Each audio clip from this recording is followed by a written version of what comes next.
কেউ ইন্ডিয়ার সমর্থক, কেউ পাকিস্তানের সমর্থক, কেউ চীনের সমর্থক, কেউ রাশিয়ার সমর্থক, কেউ আমেরিকার সমর্থক, কিন্তু জাতীয়তাবাদী দল এই আমাদের রাষ্ট্রপতি শহীদ রাষ্ট্রপতি জিয়াউর রহমান যে দলটা আমাদের মাঝে দিয়ে গেছে, এই দলের একটাই আদর্শ, আমরা জাতীয়তা বোধ সম্পূর্ণ এই জাতীয়তাবাদী দল ৫৫,৫৬০ বর্গমাইল আমরা যারা বাস করি, আমাদের এই দেশের জনগণই আমাদের মালিক, এদেশের জনগণের মালিকানাতে আমরা বিশ্বাস করি।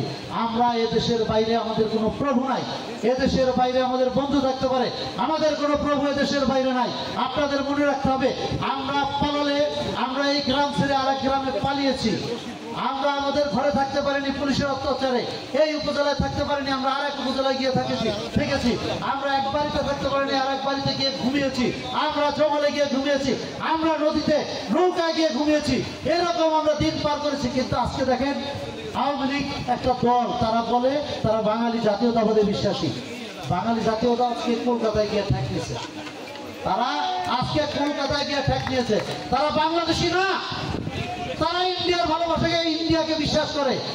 আরেকটি দল আছে যারা ধর্মের নামে চলে, তারা এই জাতীয়তাবাদী দলের কাঁধে ভোট দিয়ে এই পর্যন্ত এসেছে, তারা বাংলাদেশে 11টা 22টা 23টা আসনও পেয়েছে এই দলের কাঁধে ভোট দিয়ে।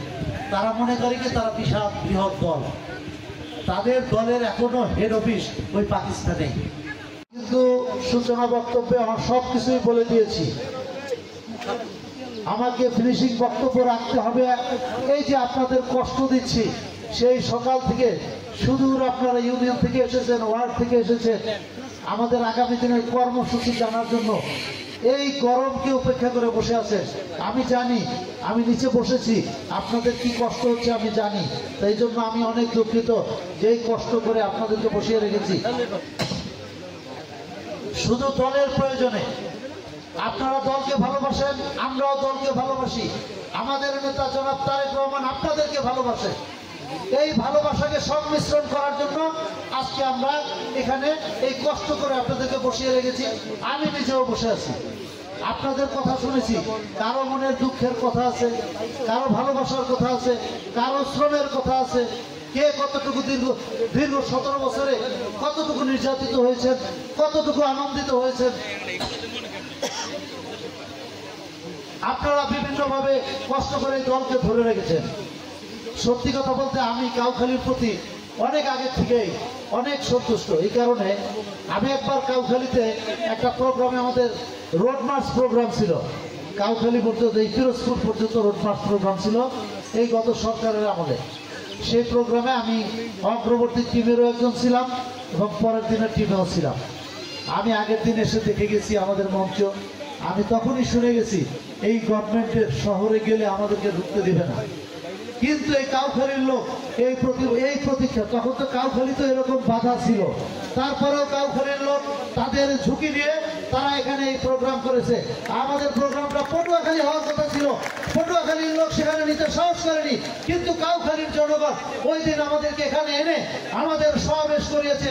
ওই দিনে আমি বুঝতে পেরেছি যে কাউখালী আমাদের একটা অত্যন্ত শক্তিশালী, অত্যন্ত জনপ্রিয় জাতীয়তাবাদী দলের লোক।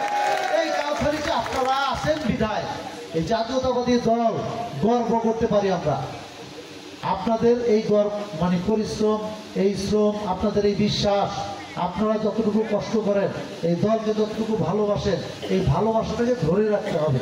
যতদিন পর্যন্ত আপনারা এই ভালোবাসাটা আপনার প্রতিটা ভাইয়ের জন্য না দিতে পারবেন, এই দলের যত কর্মী আছে মনে করতে হবে আপনার আপন ভাইয়ের চেয়ে এই ভাই সবচেয়ে বেশি আপন। এটা যতদিন আপনারা ভাববেন ততদিন আমরা এই ভালো পর্যায়ে থাকবো। সুতরাং আমাদের উদ্দেশ্যটা নিয়ে আমি একটু কথা বলবো।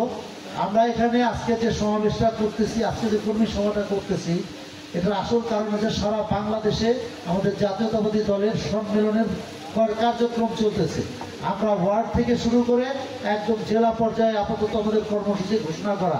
প্রতিটা division, Barisal division, Faridpur division, Comilla division, আপনার Chittagong division, Khulna division, Noakhali division, সব ডিভিশনে আমাদের প্রোগ্রাম দেওয়া, সবাই কার্যক্রম চালিয়ে যাচ্ছে। এই বরিশাল ডিভিশনে আমাদের এখন পর্যন্ত কার্যক্রমে আমরাই পিরোজপুরি করতে পেরেছি। এখন পর্যন্ত অন্য জায়গায় পুরোপুরি কার্যক্রম চালু হয়নি, কাজ চলতেছে।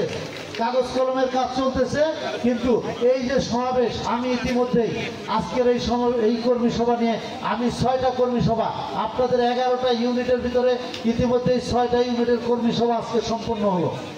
আমাদের কাজটা কি, কর্মী সভায় আমাদের আসার উদ্দেশ্যটা কি?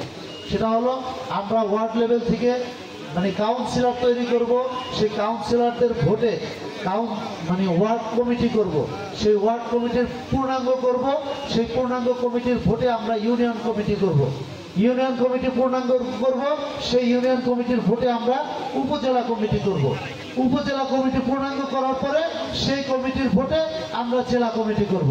যেহেতু আমাদের জেলা সম্মেলন করতে পর্যায়ক্রমে প্রতিটা কাজ করতে হবে, প্রতিটা উপজেলায় কাজ করতে হবে, প্রতিটা পৌরসভায় কাজ করতে হবে। এখানে 11টা, এই পিরোজপুর উপজেলা 11টা ইউনিট, 7টা উপজেলা এবং 4টা পৌরসভা আছে। এই 7টা পৌরসভা, 4টা পৌরসভা, 7টা উপজেলায় তারা এখনো বলে যে আমাদের হেড অফিস পাকিস্তান। তাহলে তারা এদেশের কি, এদেশের জনগণকে ভড়কানোর জন্য তারা যে কাজগুলো করতেছে, তারা এদেশে পাকিস্তানের আদর্শ পুষ্ট করতে চাচ্ছে। আমরা কি পাকিস্তানের আদর্শ পুষ্ট লোক? আমরা বাংলাদেশি, আমরা যুদ্ধ করেছি। আমাদের নেতা শহীদ রাষ্ট্রপতি জিয়াউর রহমান যুদ্ধ ঘোষণা করেছিল, সেদিন ঘোষণা দিয়েছিল আমরা দেশের জন্য শহীদ হতে রাজি আছি। সেই দিন সে জাতির উদ্দেশ্যে যে বক্তব্য রেখেছিল, এদেশকে ঘোষণা দিয়েছিল, স্বাধীনতার ঘোষক ছিল একমাত্র ব্যক্তি শহীদ রাষ্ট্রপতি জিয়াউর রহমান। তিনি স্বাধীনতার ঘোষক, তিনি এদেশের জনগণকে সম্পৃক্ত করেছিল স্বাধীনতা যুদ্ধের জন্য। তিনি নিজে যুদ্ধ করেছে এবং জনগণকে উৎসাহিত করেছে। সেই যুদ্ধ করে আজকে আমরা দেশকে স্বাধীন করেছি। সেই স্বাধীনের পরে আমরা 90-তে আরেকটা স্বাধীন করেছিলাম। 90-তে একটা গণ অভ্যুত্থান হয়েছিল। 90-এর পরে আবার এই 2024-এ জনতার গণ অভ্যুত্থান ঘটেছে। এখানে শুধু ছাত্ররাই ছিল না, এখানে বাংলাদেশের আপামর জনগণ, সকল দল, শুধু আওয়ামী বাদে বাকি সব দল এখানে সম্পৃক্ত ছিল। আমি নিজে দেখেছি অভ্যুত্থানের দিন ওই ঢাকার রাজপথে মহিলাদের, হিন্দু মহিলাদের, তারা তার বাচ্চা, এক বাচ্চা কোলে, এক বাচ্চা হাতে, তার জামাই আর এক বাচ্চা ধরছে, ওই 2 বাচ্চা 1 বাচ্চার হাত ধরা তারা ছুটছে গণভবনের দিকে, তারা ছুটছে স্বাধীনতার দিকে। তারা তখন মনে করছে দেশ স্বাধীন হয়েছে, আমরা স্বাধীন দেশে আছি। এই যে মহিলারা সিঁদুর পরে হাতে শাখা ছিল, সেই শাখা পরেও তারা তাদের সন্তানদের নিয়ে ওই দিন অংশগ্রহণ করেছিল। আমরা বলতে পারি না যে সকল হিন্দু ওই আওয়ামী লীগ, কারণ আওয়ামী লীগকে ঘৃণা করে আওয়ামী লীগেরও লোক আছে। এইটাও সত্যি যে আওয়ামী লীগের লোক আওয়ামী লীগকে ঘৃণা করে। কারণ আজকে যে নেত্রী, যে নেতারা এই দলের নেতা কর্মী থেকে পালিয়ে, দেশ ছেড়ে পালিয়ে গেছে, আজকে যে নেতা কর্মীরা অসহায় অবস্থায় আছে, আপনারা একবার চিন্তা করেন তাদের অবস্থা কি। আমরাও গালি দেই, জনগণও গালি দেয় ভাই।